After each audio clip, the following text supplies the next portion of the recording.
Hello, তোমাদের সবাইকে স্বাগতম আরেকটি নতুন ব্লগে। ঈদের ছুটির কাটানো দ্বিতীয় দিন এটি। তো আজকে সকালে ঘুম থেকে উঠে সুন্দর একটা রৌদ্রোজ্জ্বল দিন পেলাম। সবসময় তো তোমাদের সাথে বৃষ্টির ভিডিও শেয়ার করি, আর আমার বারান্দার সামনের অংশটা একবারে খোলামেলা। এখান দিয়ে যেমন রোদ, বৃষ্টি, বাতাস সবই আসে, আর সামনেই কিন্তু নদী, তো নদীর হাওয়াটাও আসে। তো আজকেও আমি নিজের জন্য কি রান্না করলাম সেটাই তোমাদের সাথে একটু শেয়ার করছি। তো আজকে আমার ঠাকুমা আর আমার বাবার রেসিপিতে রান্না করব, শর্টকাট। তো দেখো, এই যে থানকুনি পাতার বাটা করব। এটা আমার ঠাকুমার ভীষণই প্রিয়। আজকে ঠাকুমাকে নিয়ে একটু স্মৃতিচারণ করি, কারণ আমার ঠাকুমার মৃত্যুবার্ষিকী, আর বাড়িতে অনেক বড় করে মহোৎসব হচ্ছে। যেতে পারলাম না, এর জন্য মনটা একটু খচখচ করছে, আর এখন আফসোসও হচ্ছে যে কেন গেলাম না। বাড়ি গেলে সবার সাথে দেখা হতো এই উপলক্ষে। আর এই বাটাটা করতে করতে ঠাকুমা সম্পর্কে দু একটা কথা বলি। আমার ঠাকুমা ভীষণই মজার এবং খুবই রসিক মানুষ ছিল, আর খুবই জ্ঞানী একজন মহিলা। তো ঠাকুমার সাথে কাটানো অনেক সুখ স্মৃতি রয়েছে। আমার মনে হয় যাদের ঠাকুমা দাদু থাকে না তাদের আসলে একটু দুর্ভাগ্যই বলবো আমি। আর ঠাকুমা আমাদের কাছে ভীষণই একজন স্পেশাল ছিল, বিশেষ করে আমার কাছে।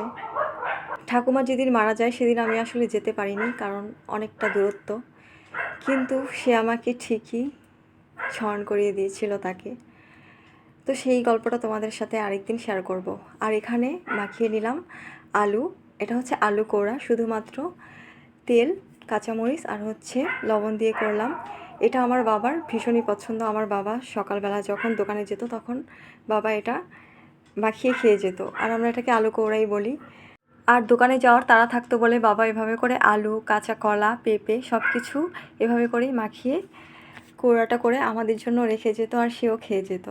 তো আজকে বাবা আর ঠাকুমার রেসিপিতে রান্না করলাম। আর এই থানকুনি পাতা কিন্তু পেটের জন্য খুবই ভালো। যাদের পেট খারাপ হয় তারা এই থানকুনি পাতা শুধুমাত্র কাঁচামরিচ ছাড়া লবণ আর এই থানকুনি পাতাটা বেটে নিলেই হয়ে যায়।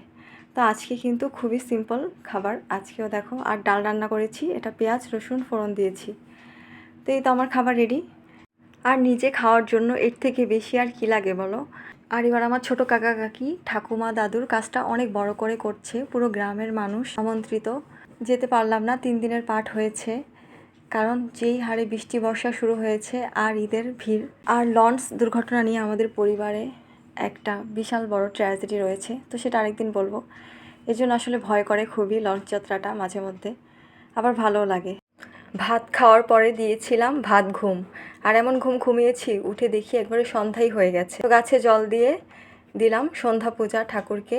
আর এখন হচ্ছে পুরুষোত্তম মাস, তাই একটু মাঝে মধ্যে ঘিয়ের প্রদীপ দেখাই ঠাকুরকে। এই মাসে ঘিয়ের প্রদীপ দেখানো অত্যন্ত শুভ, তো সবসময় সময় না হয়ে উঠলেও মাঝে মধ্যে দেখাই। আর আজকে এখানেই তোমাদের কাছ থেকে বিদায় নিচ্ছি। তোমরা ভালো এবং সুস্থ থাকো। দেখা হবে আরেকটি নতুন ব্লগে।